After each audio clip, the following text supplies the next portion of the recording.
Happy day to all of you who are watching us from the various corners of the world. Welcome you all to another episode of the Revolving Perspectives, powered by positivity and sponsored by continued efforts to bring in enlightenment. In these video series, we are going to talk about the hows of sustainable living and hear the different perspectives from our speakers. So today, we welcome our honorable guest speaker, Dr. Rajesh Manerikar. Hello. Good morning and welcome, Dr. Manerikar. Yes, good morning. Good morning. Let me now introduce you to Dr. Manerikar. Dr. Manerikar is a PhD in environmental sciences. He has also done his MBA in development management from SPJIMR Bombay. He has got the NABET accreditation as EIA coordinator for solid waste management and field area expert for solid and hazardous waste water pollution. He has worked as empaneled environmental expert with IVL Environment Research Institute, Sweden, SKAT Consultant Switzerland, that is KFW Projects in Indonesia, GITC Consultants Germany, that is KFW Projects in Madhya Pradesh. He is also an ISO 14001 lead auditor. He's a waste management consultant to Adar Poonawalla Clean City Initiative, CCI Pune. He has done 3 research publications in international journals. He is a member of College Development Committee, School of Fashion Technology, Pune, also the member of Ethical Committee, Moria Gosavi Hospital, Chinchwad. Now, some key accolades of Dr. Manerikar. He is a founder, member, and CEO of Poornam Ecovision Foundation in Pune. He is a Senate member at Savitribai Phule Pune University and Paryavaran Doot. This is an award which has been given to him by the Pune Municipal Corporation. So, Dr. Manerikar, welcome once again to the Revolving Perspectives on Sustainable Lifestyle. Thank you very much. Thank you. So, Dr. Manerikar, we are aware that the resources available on this planet are scarce and they are depleting. So, my first question to you is, what does sustainable living mean to a person, to an individual, and why is it important? And how can individuals reduce their carbon footprint in their daily lives? Yeah. Definitely, sustainable lifestyle is a key word for further development in in upcoming years.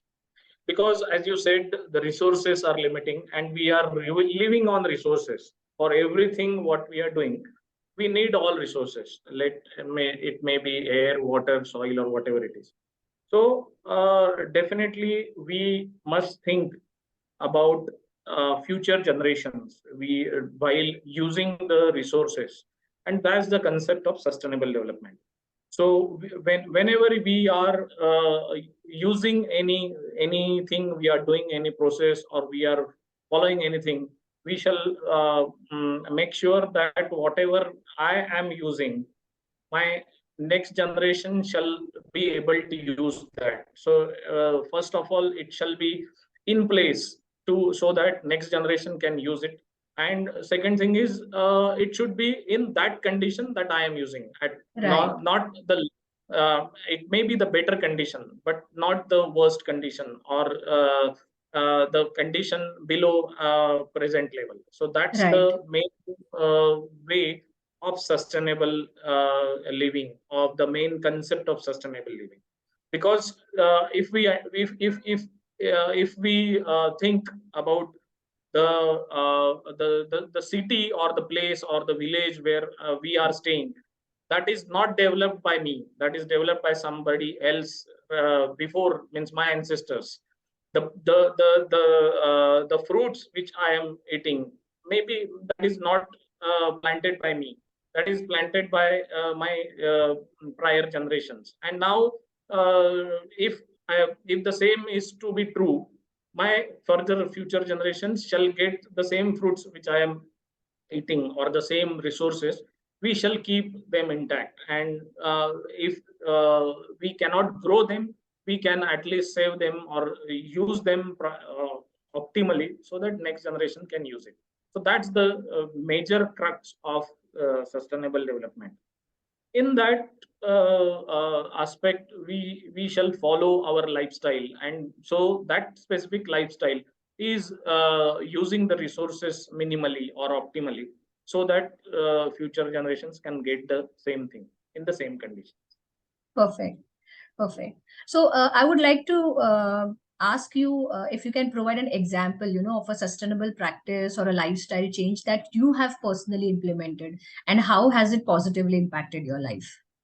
Yeah, definitely. So, there should be measure for sustainable lifestyle, because sustainable lifestyle is a word that that that that cannot be measured. I mean, sustainable lifestyle for one individual might be different from another individual. So the general measure for this sustainable lifestyle is carbon footprinting, or the how much pollution we are making, we are creating after using this or after doing that process. So generally, the major uh, measurable thing is carbon footprint. So what we can do is we can measure our carbon footprint initially, and then we can try to reduce wherever possible, or what practices I can follow so that my individual carbon footprint can come to particular level. So what I did is I calculated the uh, way in which my carbon footprint, and then I have reduced. I'm trying to reduce. I'm practicing certain things so that my carbon footprint can reduce. So first thing is use the local resources. So that's the basic concept. There is a concept of food mile. Uh, uh, uh, the the mile or the food, the distance from where my food is coming. So from where I am using my food. So is it local, or is it from the foreign state or from the foreign country? Then the travel cost or the cost of transport will generate more carbon than using the local food. Also, I am generating local livelihood, and that will getting more funding or more income for spending at local level. So that's the concept. So that's I am trying to reduce my local reduce my food mile, and in that I will try to get food originated from the local area. Also, second thing is I will try to purchase my food items from my local shop, not transporting to any bigger mall or bigger locations where which is at the long distance. So try to get the things at local level to reduce the footprint. So that's the one thing.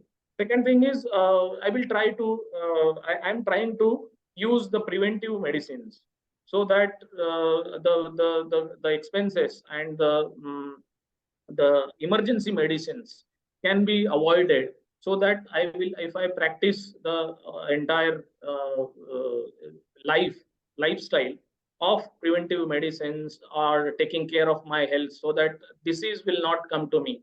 So that the entire because there is one entire industry running on that is pharma industry on my life to better to make my lifestyle better. So if I want to make it sustainable or sustainable lifestyle, if I want to follow that, I shall follow the preventive medicines, preventive medical system at my end, so that my health will be better. So that I will not need any further resources in form of medicines. So I will avoid that. Right. So that's because that is the major chunk after 40 years or so that Right. I need medicines and resources. Yeah. Also, at individual level, I will try to whatever I produce at my home, that is waste. I will try to minimize that. So, say especially how can I reduce my waste consumption, waste generation? How I will purchase less, so that it will generate less waste. So that's the approach. If I follow in my lifestyle, so that will again generating less waste. Also, the fourth thing is what I will try to do is I am trying to do is I am reducing the use of chemicals in my life. That is the that is for the purpose of, if I use more chemicals, again it will go to the nature, and the to treat the waste which I am producing, maybe solid or liquid or gaseous, it requires more and more resources to treat that, more and more energy to treat those waste. So if these waste generated by me are uh, uh, in lesser quantities, less energy is required, less water is required, less resources are required, and those resources can be saved for future generations. So that's the concept behind following individual Fantastic. I think if sustainable. every individual, if they start implementing this kind of a course in their daily life, then there will be a lot of savings which will be done. But then, Yes. equally, what I see is there might be some challenges also. So, what are those Yes. challenges that you foresee in transitioning to a more sustainable lifestyle, and how can we overcome them? Yeah, definitely. That first challenge is individual's challenge. That my I have to prepare my mindset. That I have to start following the sustainable lifestyle. So it might be less luxurious. It might be less comfortable, because that's the comfort is the word which makes the and that is individual. So if I am I'm using a particular car, then I want to go for the higher version, then the next version. So that's a individual lifestyle. If I want to follow the sustainable lifestyle pattern, I have to control my mind and control the comfort and luxurious things, and that's the major thing. So if when I when my mind is firm that I shall follow this lifestyle, then only I can step ahead and do certain things. Like if I want to segregate my waste of my own, then I have to practice on my own, and my family has to practice. No other person is coming to segregate my waste. But then I have to keep aside my laziness and practice it on daily purpose, Right, daily on daily basis. So that's the way that I have to do. So that's why right, we have to transform ourselves from lazy to working, and working to hardworking. Then only the sustainable lifestyle will be there. And other important thing is nobody else is going to come to solve to make my life sustainable. The way is I have to follow all the things on individual by individual owns by our own way. That's why we have to take care of our this thing. Another one important part is whatever sustainable options at present are sometimes costly at the initial stages. If when we want to change from normal lifestyle to sustainable lifestyle, so the options available might be seen as costly as compared to other. Because so I say, for example, simple food to the organic food is normally costly, but the environmental costs and the health costs, if we add those, then the costly affair of organic food, or that substance, we can justify that. So similarly, the way in which these costly things are being means initially they are very costly, but when the demand grows or the supply will be when the supply will increase, the cost will automatically come down, and we will get the sustainable products or the our sustainable lifestyle at the normal cost, at the normal cost, at the uh, uh, as per the as compared to the normal situation at present. So that's these are some of the challenges that those we have to overcome to follow the sustainable lifestyle. Yeah, thank you, Dr. Manerikar. You have very rightly pointed out those challenges. Now, since you are also a CEO and the founder of Poornam Ecovision, so my question to you is, how can businesses contribute to sustainable living, and what is it that Poornam Ecovision has done successfully? How has it incorporated some sustainability into its operations? Can you please put a light on that?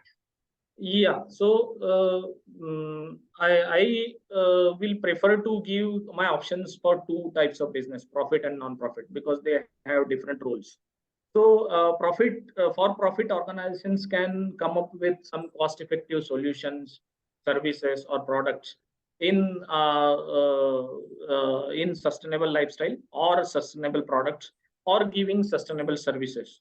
All these can be done through sustainable through non-profit through profit organizations.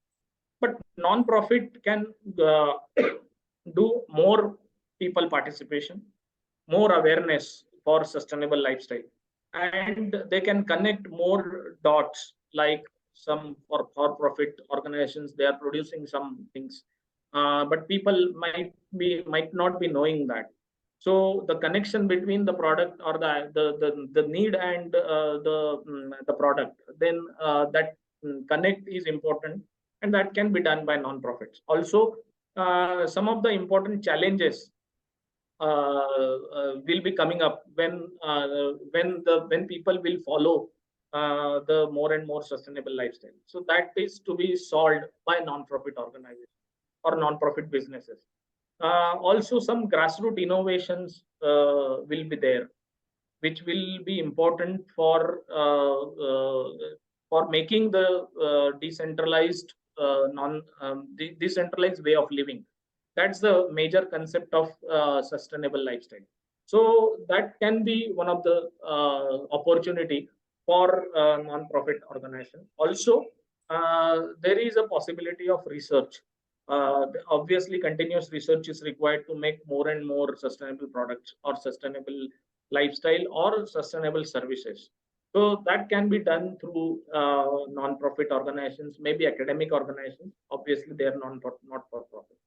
So the business or the businesses have the important role. Like in Poornam Ecovision, what we are doing is we are trying to connect. We are trying to connect more and more people in environment conservation, in following personal lifestyle in a sustainable way.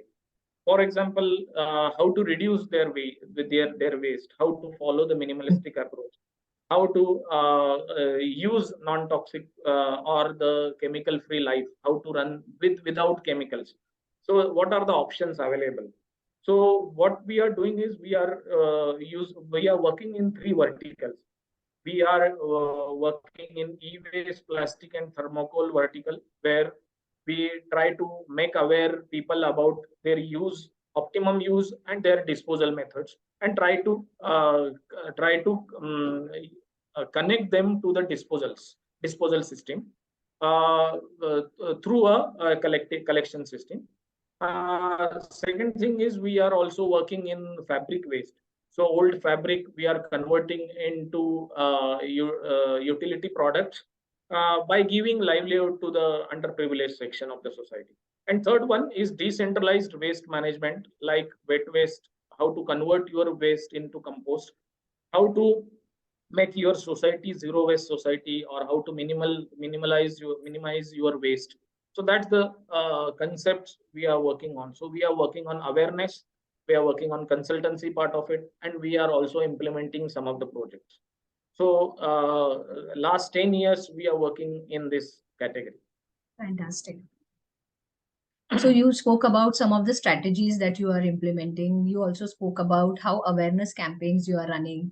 You spoke about certain innovation ideas. So the non-profit, when it comes to the non-profit organizations or the organizations who work purely for the basis of our planet, that is for cleansing our ecosystem. So for such non-profit organizations, how is it that uh, Poornam Ecovision can join hands, and how is it that we can take this campaign forward? Any ideas or any thoughts around that? Yes, definitely. Because now, last 10 years, we are working on ground level with various stakeholders, and we now found that what is the need, and where Purnam Ecovision can play the role in sustainable lifestyle or sustainable living. So what I feel is, considering the experience for last 10 years, some training modules, some models can be developed, and these models can be replicated. So, for example, whatever models we have developed, those can be replicated at various locations through Mhm. offline, online training, because we have developed some of the SOPs. These Okay. SOPs can directly be implemented through various channels Mhm. through local organizations. Okay. Because if any individual has to follow certain things, then initial guidance is required, and then in between somebody has to work as a help center or a troubleshooter for him. So that role can be definitely be done by Purnam Ecovision. Also, I can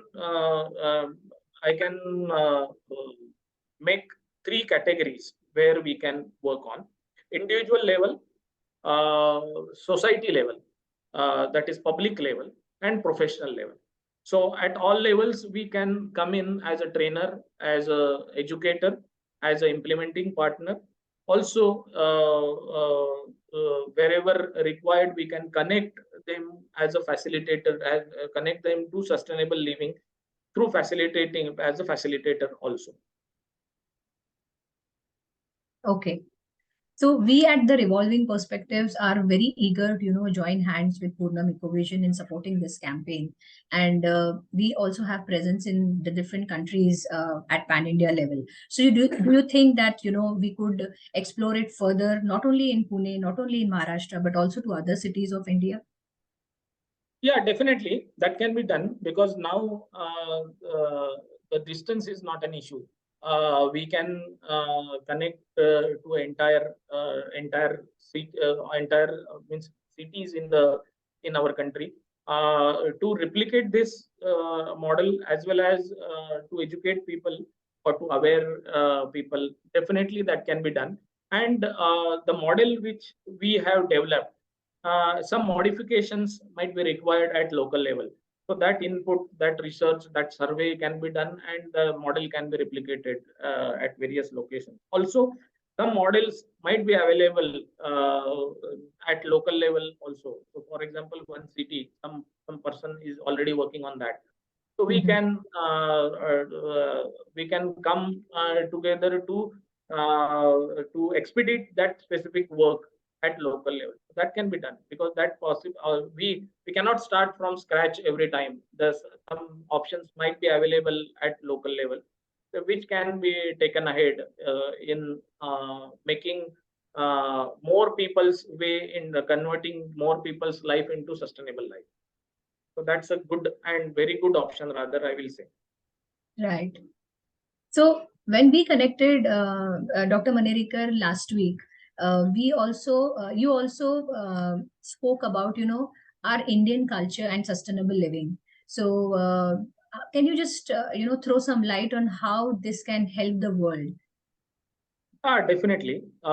Especially if we see, if we consider India, India is the country where maximum recycling is being done. and that is because and if you consider Indian population, that is the highest in the world now, and if you consider the available resources to India, to Indian subcontinent Indian population, and if you calculate the per capita resources, per capita available resources, it is very, very below level than the global average. But still, in India, people are living happily. That is because of the Indian culture, what we follow, and that is because we never think uh, development on in a man-centric way. We always consider all components of nature while developing ourselves, or while doing any development, so that minimum damage shall be done. Minimum damage must be done to the components of nature. For example, river, for example trees, for example other natural resources. And that is because our culture of nature loving, nature worshipping, and obviously the collective and inclusive development. So that's the inherent characteristics developed over many generations, and that's how we develop our attitude, that individual's attitude, that nothing shall go waste. We are reusing again and again. So that's the culture that our grandparents have taught to parents, and Yeah. parents to us, and now we will taught to the next generation.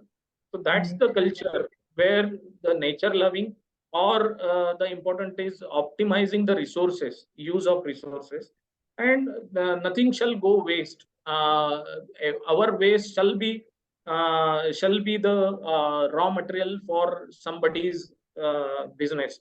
So that's the way of look, that's the attitude towards life that we are seeing by our generations. And that's Right. the rich culture that that is very much important for Absolutely. following the sustainable lifestyle. So that's why the Right. sustainable lifestyle is following the lifestyle which is followed by general Indian. In one sentence, we can develop in that way. Yeah. Actually, I remember one example of my grandmother.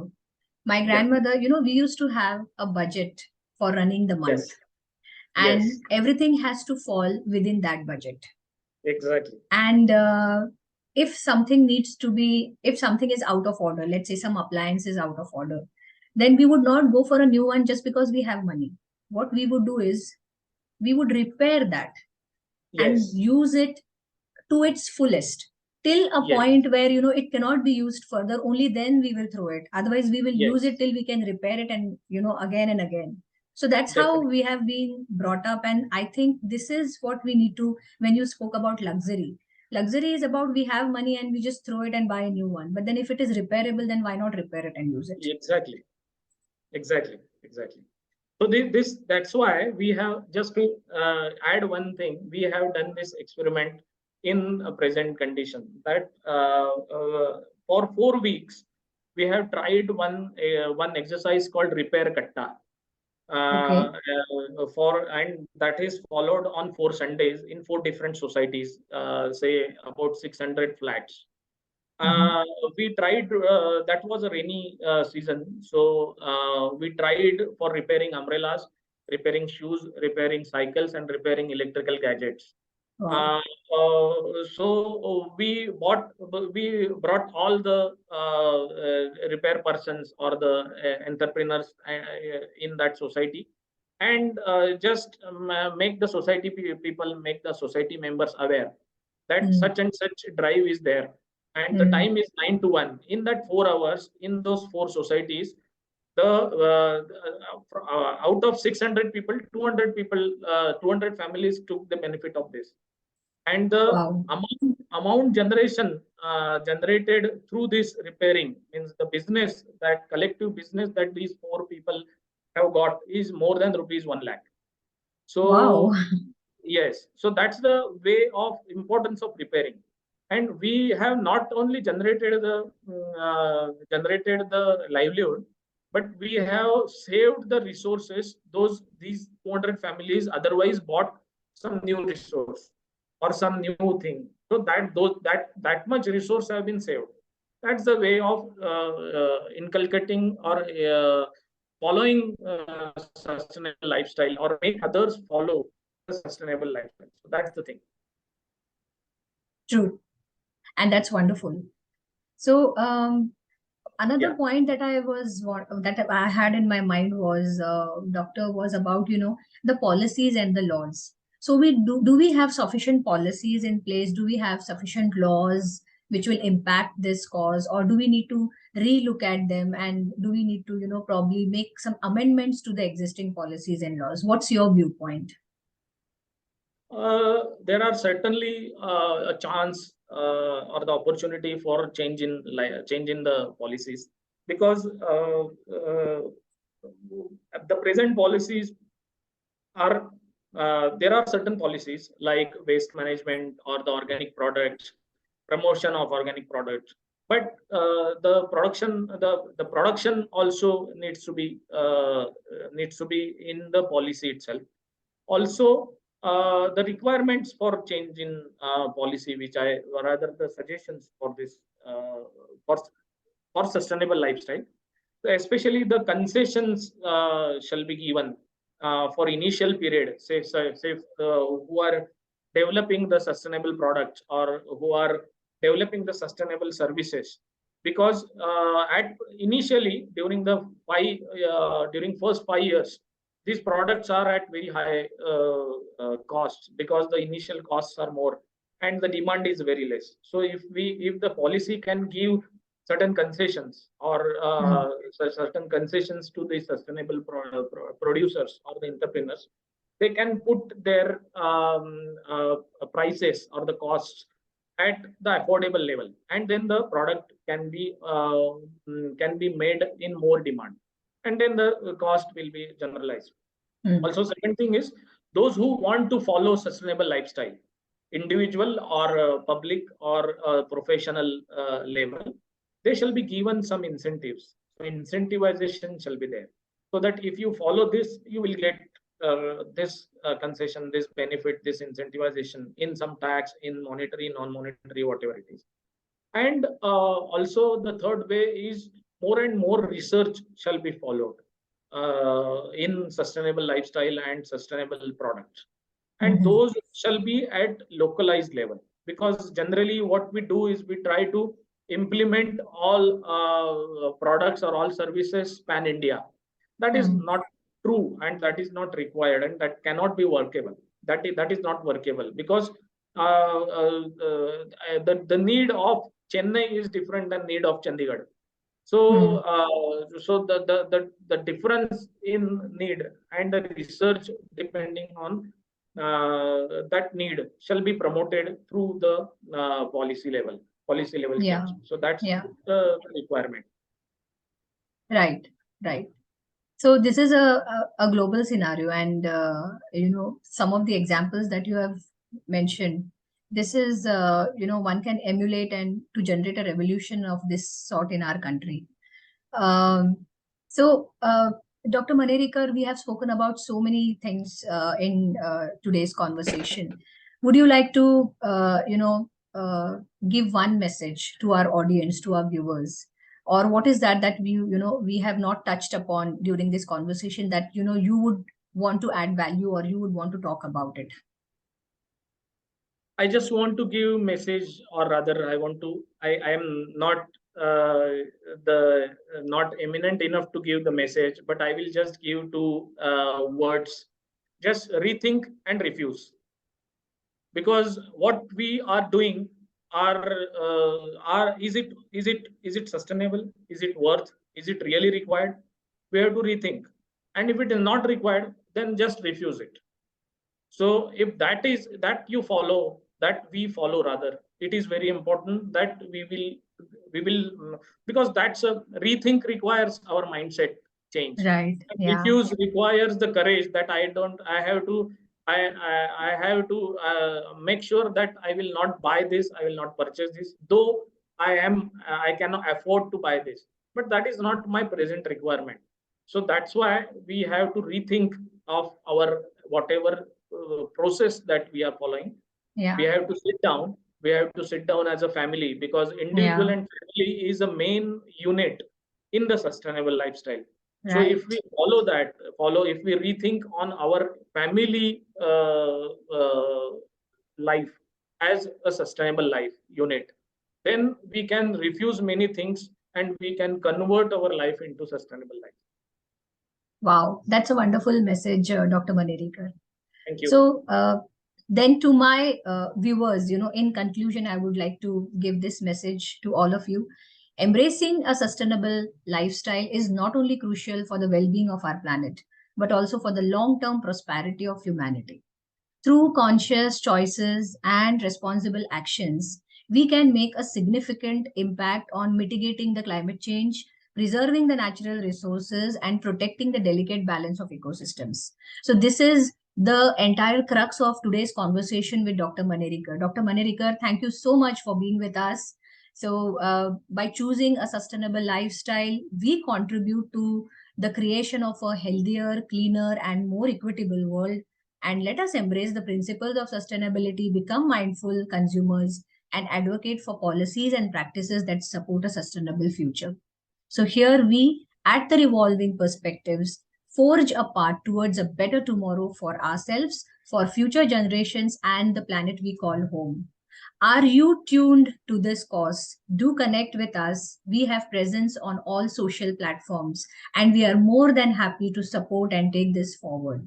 Like us, share and subscribe, and also post your views to this video. We would like to hear from you. Thank you so much. Have a great day. Thank you, Dr. Manerikar. Thank you for giving the opportunity. Thank you.